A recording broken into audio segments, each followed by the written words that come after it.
Voice Italia. Class is now in session. Christopher Columbus University is on air from Philadelphia and broadcasting worldwide from within the shadows of Marconi Plaza.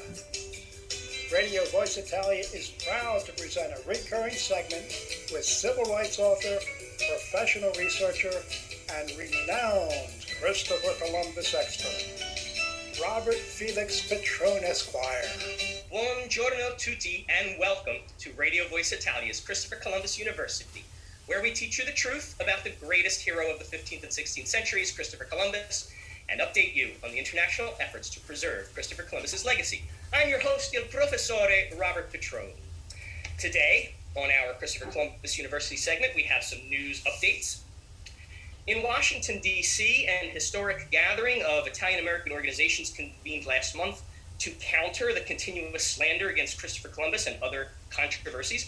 Judge Basil M. Russo, president of the Conference of Presidents of Major Italian-American Organizations, continues to lead an unprecedented effort to unify the Italian-American community to preserve our heritage in an era of hate, hostility, and misinformation disguised with typical Marxist opposite speak as diversity and inclusion.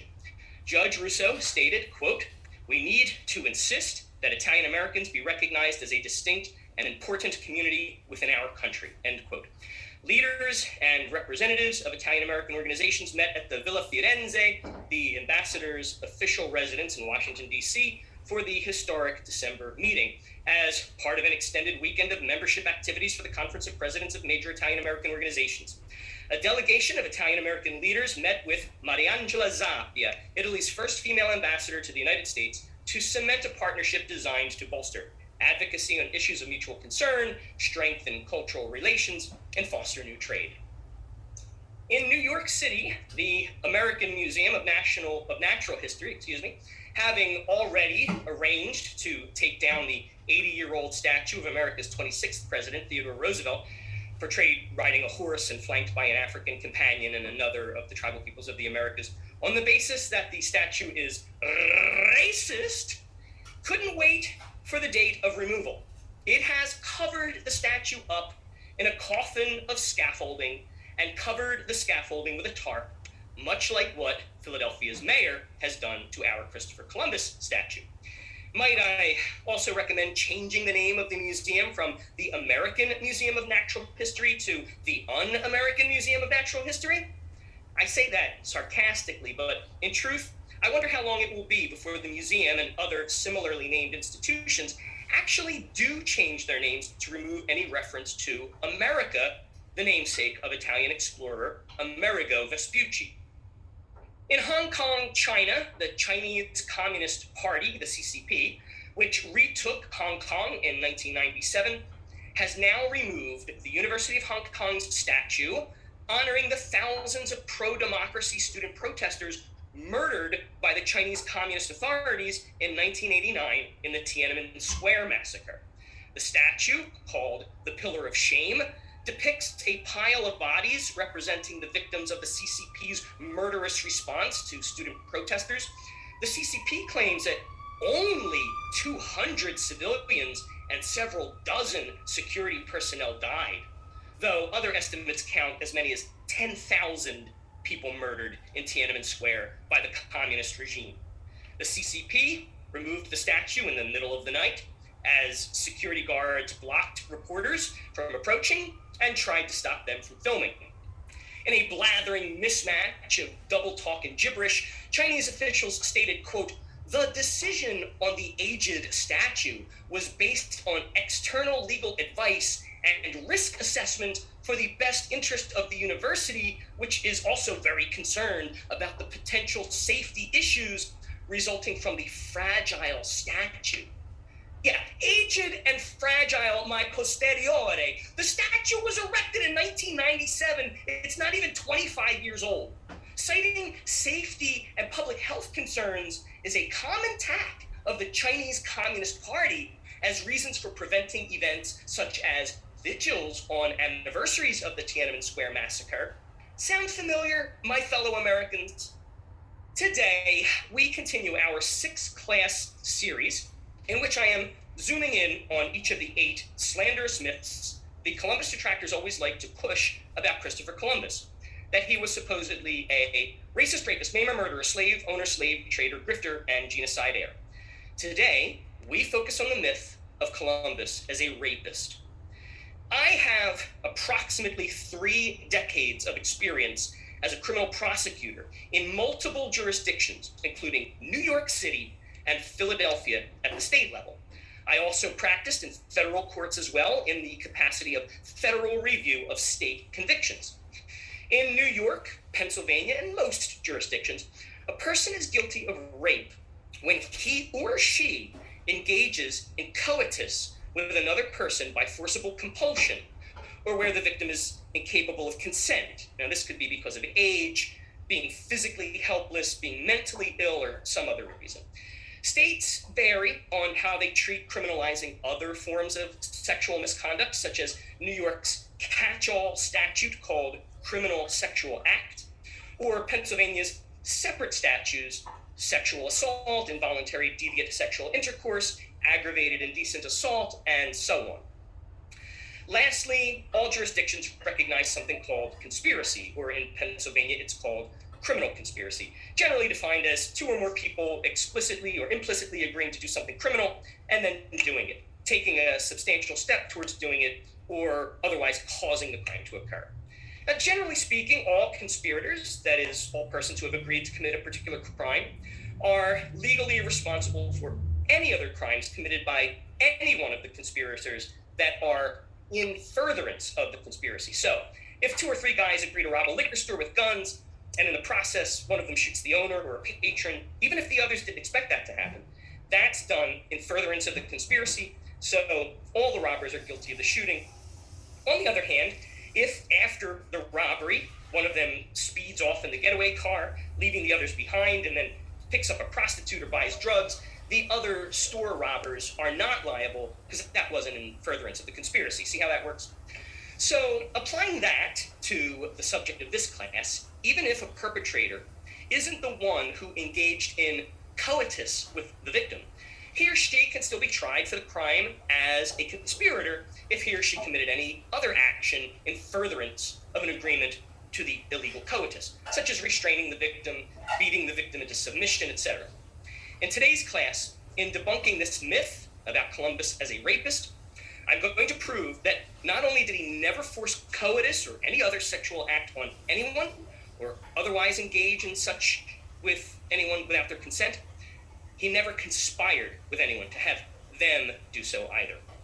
Let's look at how the primary historical sources flatly debunk any such accusations.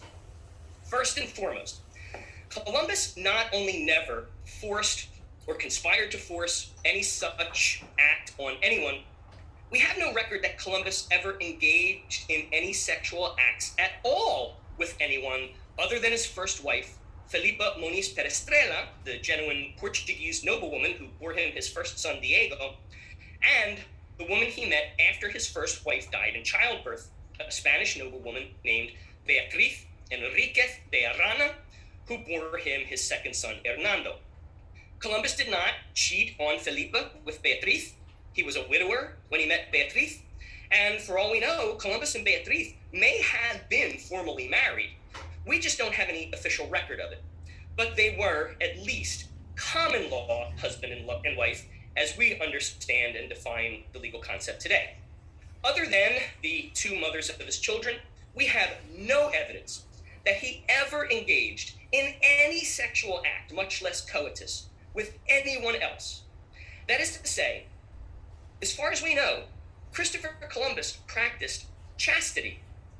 Now, chastity and celibacy are not the same thing. I won't linger on the intricacies of this topic, but basically for married people, you are chaste provided you remain faithful to your spouse. That is, your spouse is your only sexual partner.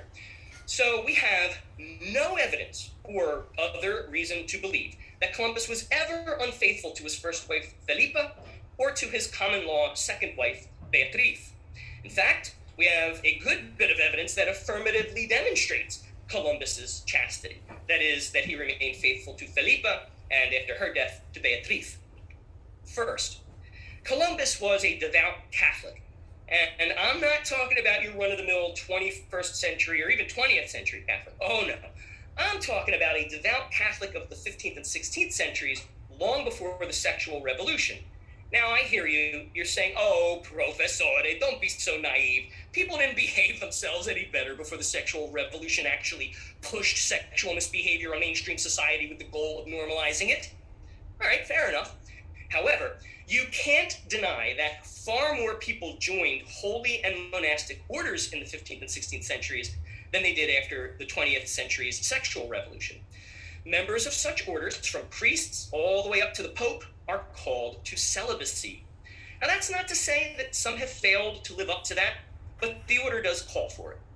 So do Catholic monastic orders, monkhood, nunhood, and sisterhood. And there's a third category, which used to be called the Third Order, which we now call a secular order, because it's for lay people who wish to practice monasticism within society, such as the Third Order Carmelites, now called the Secular Order of Carmelites, and many other orders, Dominican, Augustinian, Norbertine, have such orders for the laity, which means you can be married and still be a member of a third or secular order.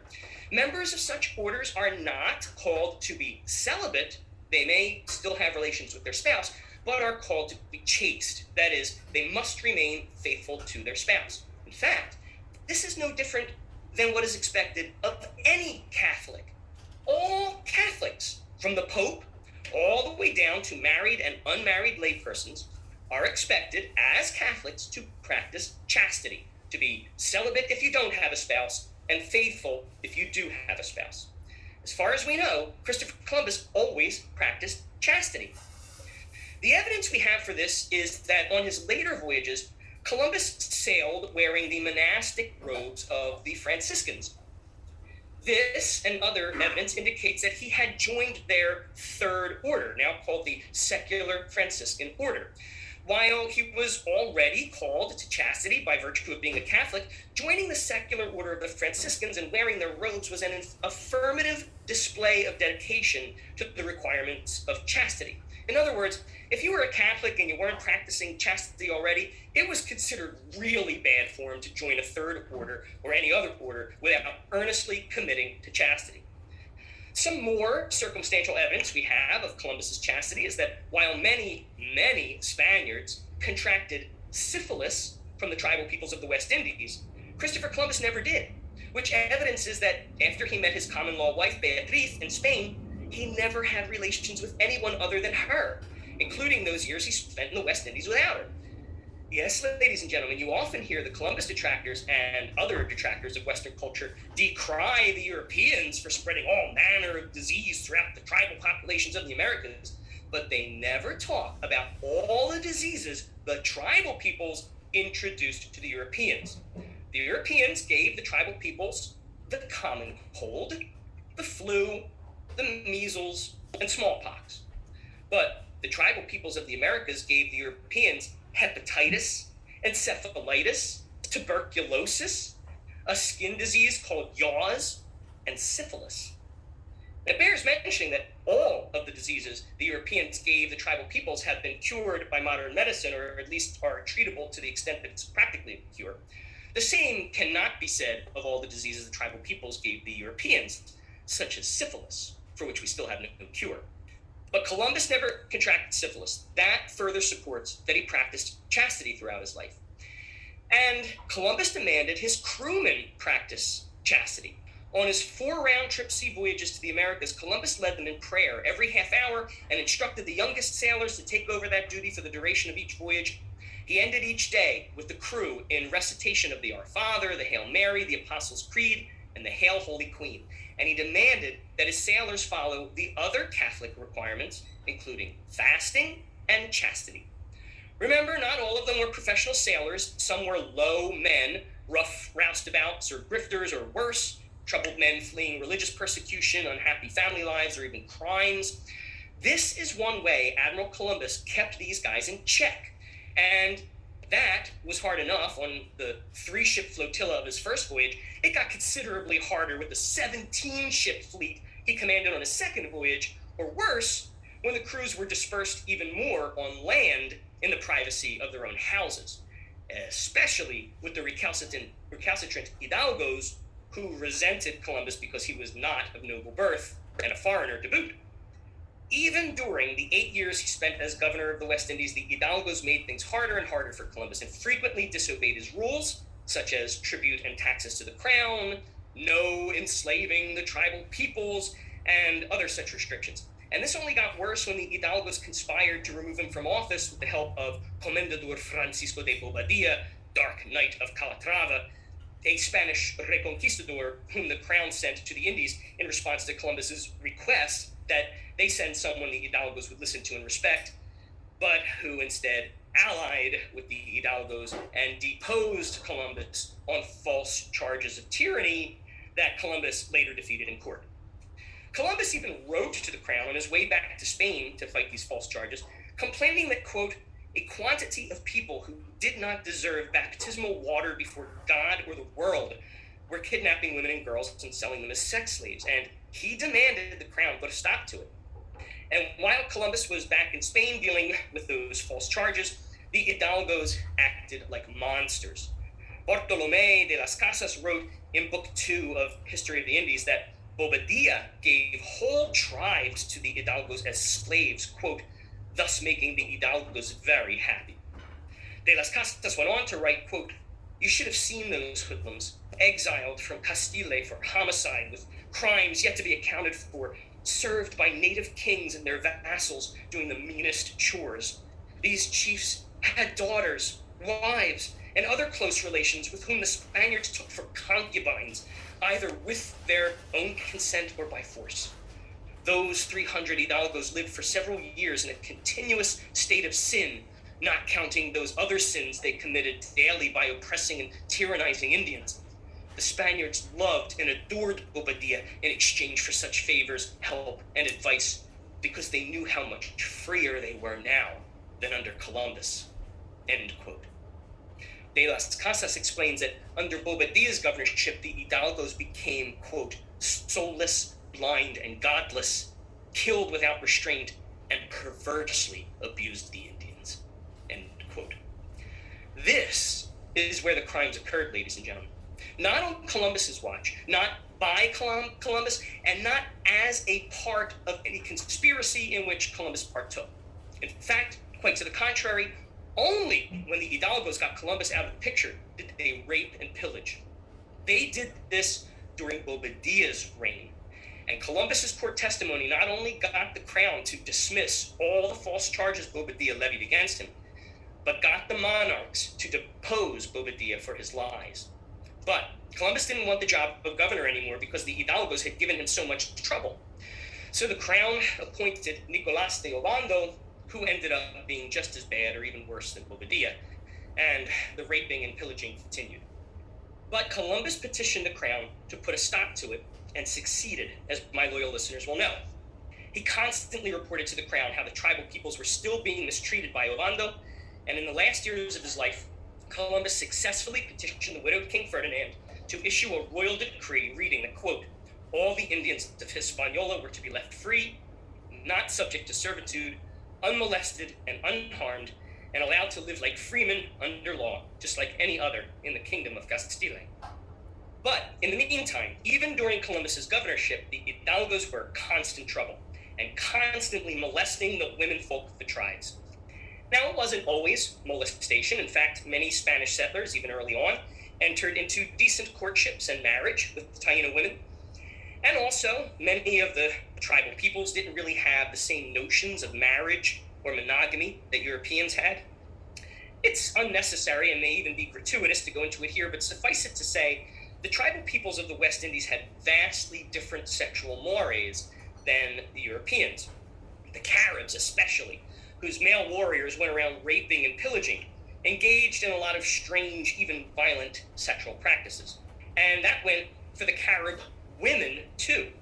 Carib women were often violent sexual aggressors. And even the gentle Tainos often gifted their womenfolk like chattel, not just to other tribes, but also to the Spaniards. The women often didn't have a say, though that was also practiced in Europe, Africa, and Asia, with some arranged marriages. But sometimes the settlers were guilty of sexual misconduct, though again, not by Columbus. One particular incident that comes to mind, and that is often cited by the Columbus detractors, is the strange case of Miguel de Cuneo. Cuneo was one of Columbus's lieutenants on one of the 17 ships of the fleet of the second voyage. You may recall from other episodes my having recounted the story of Columbus's second of 3 underground railroads when he shuttled Jews out of Spain to avoid the Spanish Inquisition on his first voyage. And you can hear about that one in greater detail in episode 33, The Jewish Crewmen and Contributors of Columbus's Voyages. The second and third underground railroads were on his round-trip second voyage, sailing from island to island to rescue Taínos from enslavement from the Caribs, and then shuttling Taínos back to Spain for liberation from Hidalgos of the Isabela settlement, who had enslaved some Taínos against Columbus's prohibition.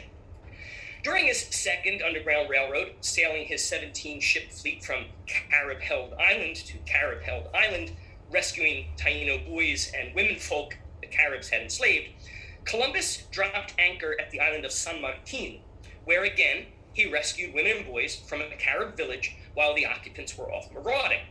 However, Carib canoemen, including 2 women, returned during the rescue operation. Despite being enormously outnumbered, the Caribs, quote, men and women alike, end quote, attacked the Spanish fleet. The male and female Carib archers were not only boldly aggressive, but persistent and murderous. They shot several sailors, killing one Basque sailor with an arrow, even after their canoes had been overturned. They stood on or treaded water, continuing to fire at the fleet. But the Carib marauders were eventually overpowered and taken prisoner, not murdered, mind you, but peaceably taken prisoner for having attacked and murdered sailors. According to the Journal of Lieutenant Miguel de Cuneo, Admiral Columbus, unsurprisingly, did not himself supervise the prisoners. I say this is unsurprising because that's not the job of an admiral. The job of an admiral is to be the administrative supervisor of the, in this case, 17 captains of the fleet. The job of each captain is to manage his respective ship in the fleet.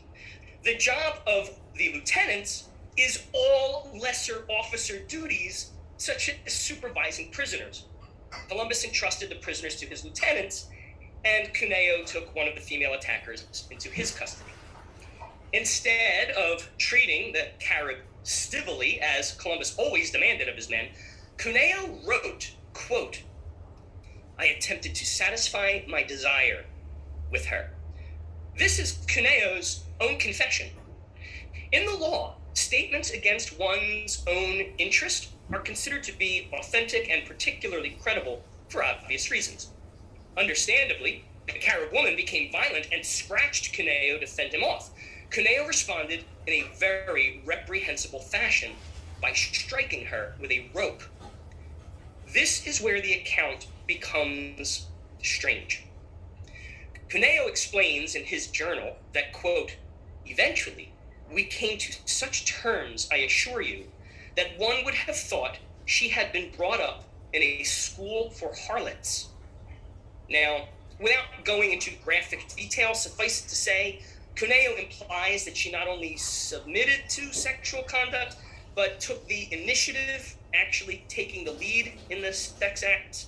Now, who knows if Cuneo is spinning the facts in the light most favorable to him, or portraying it through the lens of the prurient fantasy of a sexual predator. It may well be that this woman was simply beaten into submission. But it is not beyond a reasonable possibility, given what we know about the violent and aggressive sexual practices of the Caribs, including their women, that the issue of consent was, shall we say, non-binary for the Caribs. Perhaps they were even consent fluid, to paraphrase a popular term these days. Remember, their sexual mores were very, very alien to European sensibilities. It's almost hard to impose a European mindset on the Carib marauder here. Remember, the Caribs were themselves serial violent rapists. This woman was sailing as an archer with a crew of marauders, and their modus operandi involved monstrous, sexually infused acts of barbarity, including rape, castration, impregnating female victims, and eating their newborns. That this woman was an archer indicates that she too was a marauder who participated actively in the violence and rapes, at least as a conspirator, if not as an actual direct actor. We can't even say with certainty that her initial violent reaction to Cuneo was true resistance.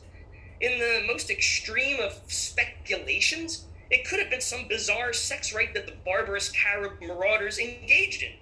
But look, regardless of what was going on in her mind subjectively, by all European standards, at least by modern Western standards, Cuneo raped this woman, without a doubt, in his cabin, on the one ship of the 17-ship fleet to which he had been assigned.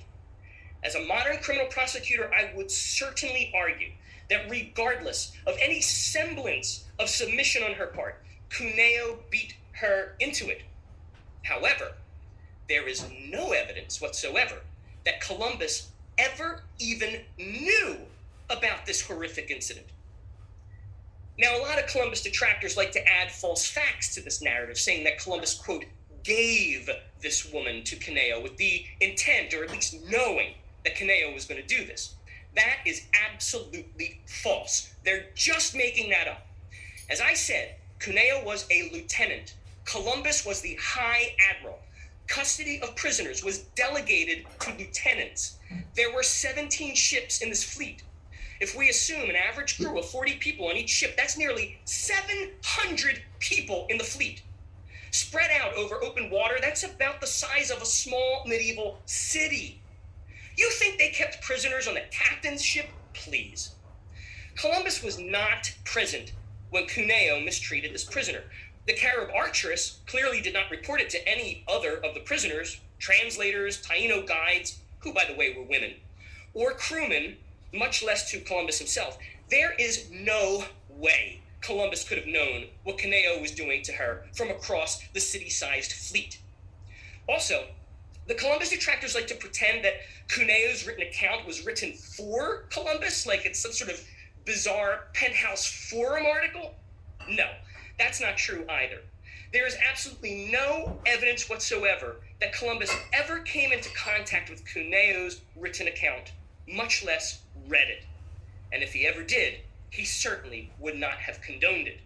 Remember, Columbus greatly loved and cared for the tribal peoples, even these Caribs, and even when they attacked his fleet. In fact, he let at least one of these Caribs go free at another island, presumably because he or she had not been one of the main attackers. He not only let him go, but he put him ashore, quote, clothed and with a few small objects which the admiral had given him. That appears in the epistolary account of Columbus's second voyage written by Dr. Diego Chanca, which makes no mention of the Cuneo incident, further demonstrating that neither Cuneo nor his victim had ever revealed it to anyone. And nothing in Cuneo's account or in the entire body of the primary sources indicates that if Columbus had found out, that he would not have punished Cuneo. In fact, the way he dealt with sailors and settlers who molested the tribal womenfolk demonstrates that had he known about it, he would have dealt with Cuneo severely. Let's look at some of these other examples of how Columbus dealt with his prurient sailors so you can see what I mean. On Columbus's fourth voyage, Columbus ran his ships aground on Jamaica to escape a devastating storm that would have torn them apart. The treacherous Governor Ovando left Columbus and his crew to languish there without help for a year. Ovando hated Columbus because he knew Columbus was reporting Ovando's misdeeds to the crown. During that long year, Columbus prohibited 2 ships full of sailors from disembarking for fear that they would molest the tribal women. An entire year, these men were ordered to stay on board grounded ships and not step foot on land. And this caused the crew of the 2 ships to mutiny, not once, but twice. And Columbus quelled both mutinies. without ever capitulating that the mutineers be permitted to disembark, even though Columbus knew this could spark further mutinies, never knowing how long Ovando was going to leave them stranded. That is not the practice of somebody who delivers women to his underlings with the intention of having the women be attacked. On his first voyage, when he landed on Hispaniola on December 5th, 1492, the landing party he sent met a group of Tainos. Most ran in fear, but the sailors brought back one girl to the ship and introduced her to Columbus. Columbus, seeing her trepidation, gave her gifts of small trinkets and hawk bells, little bells hawk trainers use, which the islanders always seem to love, and sent her back to shore immediately, unharmed and with an escort of 6 bodyguards, 3 of whom were fellow Tainos who had joined the crew on previous islands to act as translators. So grateful were the villagers that they, quote, placed their hands on the heads of Columbus's men as a mark of honor and took them off to a feast, giving them everything they asked for without demanding anything in return. That's in chapter 31 of Hernando Colón's biography, Life of the Admiral. In another instance, Columbus strictly forbade his lascivious sailors from molesting a girl who came aboard with her relatives. On his way back to Spain, after building the second settlement of Isabella on his second voyage, Columbus dropped anchor in early April 1496 at an island populated only by women archers. This is why the Amazon River ended up being named after the Amazon warrior women from Greek mythology, whom the Greeks attributed to the region we now know as Ukraine. The tribes of what is now Central and South America often had female archers, and Columbus was the first to make the comparison. So subsequent European explorers of the rainforest of the Americas named it after the Amazons of Greek mythology. Anyway, it's unclear whether the women archers of this particular island identified as Caribs. We know that the woman in charge, let's call her a chieftainess, told Columbus, quote, that the whole island was inhabited by women, and, quote, for a certain period in the year, men come from other islands to copulate with them, referring to the Caribs. The chieftainess also told Columbus that, quote, the same practice is followed by the womenfolk of another island called Martinino, and went on willingly to join Columbus's crew and direct his fleet to Martinino. The women of Martinino were actually the women Columbus compared to the Amazons. Quote, when he saw these women and their strength and courage, the Martinino islanders were more sophisticated than their counterparts on other islands. They could tell time by the stars and constellations. On both of these islands, Columbus made sure that none of his sailors molested any womenfolk. And that probably inured more to the benefit of his sailors than to any of these fearsome warrior women. And the chieftainess of the first all-woman island even willingly went back to Spain to meet the Spanish monarchs. Columbus made sure she was safe and well protected at all times. Lastly, not only did Columbus practice chastity and demand it of his sailors, going to all these great lengths to keep them from molesting any tribal womenfolk, Columbus himself resisted even the aggressive advances of the tribal women. This is perhaps the strangest of all the encounters. Columbus's first stop in his fourth voyage to the New World was what we now call Nicaragua's Mosquito Coast, but then called Caray. In a letter to the Spanish monarchs dated July 7th, 1503, Columbus told the monarchs that the tribes there had medicine men, whom Columbus actually described as, quote, great and very terrifying practitioners of magic, who would have done anything to prevent my remaining there an hour. Now listen to this, quote, on my arrival, the inhabitants sent me 2 magnificently attired girls, the elder of whom could not have been more than 11, and the other 7 years of age. Both were so shameless that they might have been harlots. And they had powdered drugs, Columbus described them as magic powders, concealed about them. On their arrival, I ordered that they should be given some of our trinkets and sent them back to land immediately. End quote. You see, even when treacherous drug dealers tried to seduce Columbus with young prostitutes, or whatever that bizarre incident was supposed to be. Remember, it's hard for us to understand it through the lens of the European perspective, especially a modern Western perspective. Columbus would have none of it. He shuffled those young girls back to their people immediately. There are many other examples in the primary historical sources, but these are the best examples to show you who Columbus was as a person, especially with respect to his sexual mores and sense of morals and ethics, and to finally put to rest the ridiculous myths of him as a sexual predator and rapist. These slanders are just more of the opposite speak the Columbus detractors and other Marxists engage in to vilify Europeans and Western culture. Don't fall for it. And that's today's class.